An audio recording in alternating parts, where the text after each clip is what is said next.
Assalamualaikum warahmatullahi wabarakatuh. Berjumpa kembali dengan catatan Syafiq Hasim.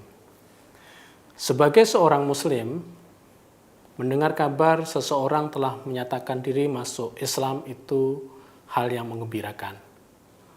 Orang yang baru masuk Islam di dalam Al-Quran disebut dengan istilah mu'alaf, yang artinya orang yang hatinya terikat atau condong ke dalam Islam. Kegembiraan itu dikarenakan kita mendapat tambahan keluarga baru, keluarga satu agama, atau ukhuwah Islamiyah. Kegembiraan itu juga oleh sebagian orang dianggap sebagai bentuk afirmasi bahwa Islam adalah agama yang paling benar. Buktinya, banyak orang yang masuk ke dalam agama ini. Sebaliknya, apabila ada orang yang keluar dari Islam, maka hati kita tersayat, sedih dan merasa kehilangan. Kita kehilangan saudara satu agama. Memang banyak orang yang masuk Islam, namun banyak pula yang kita tidak tahu bahwa orang keluar dari Islam dan masuk agama lain. Konversi agama adalah gejala lama dan biasa terjadi di kalangan masyarakat beragama.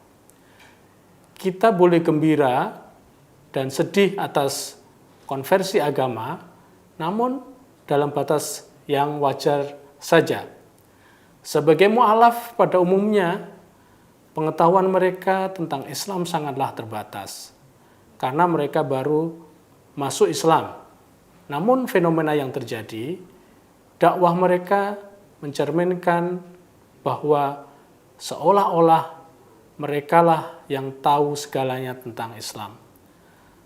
Hal itu mengecualikan bagi mu'alaf yang memang memiliki latar belakang pengetahuan akademis tentang Islam yang mendalam sebelumnya.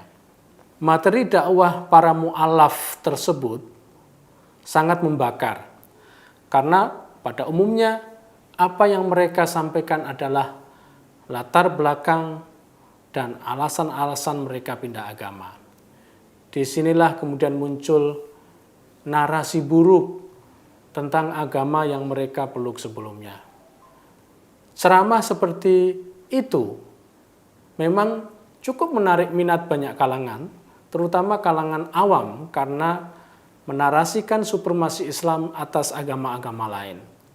Kita mengenal Irene Handono, Felix Xiao Bangun Samudra yang mengaku lulusan S3 dari Vatikan, Yahya Waloni, Hani Kristianto, dan masih banyak yang lainnya yang isi materi ceramah mereka menjadikan agama lamanya sebagai bahan olok-olokan dan bahan hinaan. Seolah-olah agama yang mereka peluk dahulu bukan agama yang serumpun, yang merujuk pada tradisi Ibrahim. Mereka mengolok-olok bagian-bagian prinsipil dari agama yang mereka peluk sebelumnya. Pertanyaan kita adalah, apakah dakwah seperti itu dianjurkan oleh Al-Quran?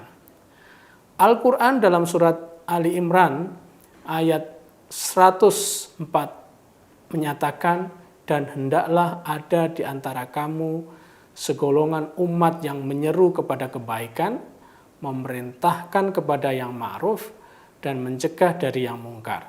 Ayat tersebut terutama pada penggalan dan hendaklah di antara kamu mengindikasikan bahwa tidak semua kita sebagai umat Islam dituntut untuk berdakwah. Dalam ayat Al-Quran yang lain dinyatakan bahwa dakwah hendaklah dilakukan oleh mereka yang mampu menyampaikan Islam dengan hikmah atau kebijaksanaan, ujaran kebaikan, mau'idhah hasanah, dan jika keduanya tidak mungkin, maka baru menggunakan cara perdebatan. Wajadilhum billati hiya ahsan. Model dakwah yang dilakukan oleh para mu'alaf di atas dengan menjelek-jelekkan agama mereka sebelumnya, itu akan menimbulkan efek yang lebih buruk bagi kita umat Islam sendiri, apalagi bagi umat yang agamanya diburuk-burukkan. Jika kita memakai pertimbangan Islam, Al-Quran sendiri melarang kita menjelek-jelekkan sesembahan agama lain. Dalam keadaan biasa maupun dalam keadaan berdakwah. Berdakwah tidak menghapus larangan untuk menjelek-jelekkan sesembahan agama lain. Sesembahan agama lain saja tidak diperbolehkan untuk dijelek-jelekkan, apalagi Tuhan Ahlul Kitab. Persisnya surat Al-An'am ayat 108 menyatakan, dan janganlah kamu memaki sembahan-sembahan yang mereka sembah selain Allah, karena mereka nanti akan memaki Allah dengan melampaui batas tanpa pengetahuan. Demikianlah kami jadikan setiap umat menganggap baik pekerjaan mereka. Kemudian kepada Tuhan merekalah kembali mereka, lalu Dia memberitakan kepada mereka apa yang dahulu mereka kerjakan.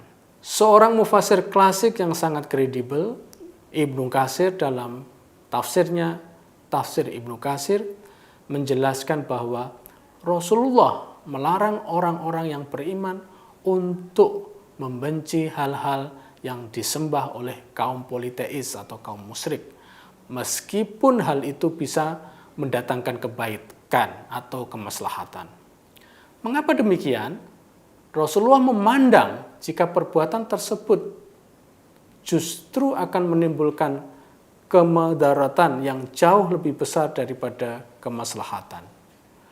Masih dalam tafsirnya, Ibnu Katsir menjelaskan, jika Rasulullah merasakan bahwa perbuatan caci maki tersebut justru akan menimbulkan balasan atau retaliasi yang lebih keras dari kaum musyrik untuk mencaci maki Allah Subhanahu wa taala. Padahal Allah adalah Tuhan yang Maha Suci dan Maha Mulia. Saling balas caci mencaci tentang sesembahan adalah hal yang oleh Rasulullah anjurkan untuk dihindarkan. Karena hal tersebut akan menyebabkan daur kebencian. Peringatan yang demikian ini nampaknya tidak didengar oleh para pendakwah mu'alaf seperti Irene Handono, Felix, dan lain sebagainya. Mereka lebih senang menuruti hawa nafsu yang mereka anggap sebagai proses penyampaian kebenaran, padahal hal itu dilarang oleh Allah. Lebih baik hawa nafsu untuk menjelek-jelekkan agama mereka terdahulu dialihkan untuk mendalami Islam yang lebih dalam dan lebih jauh.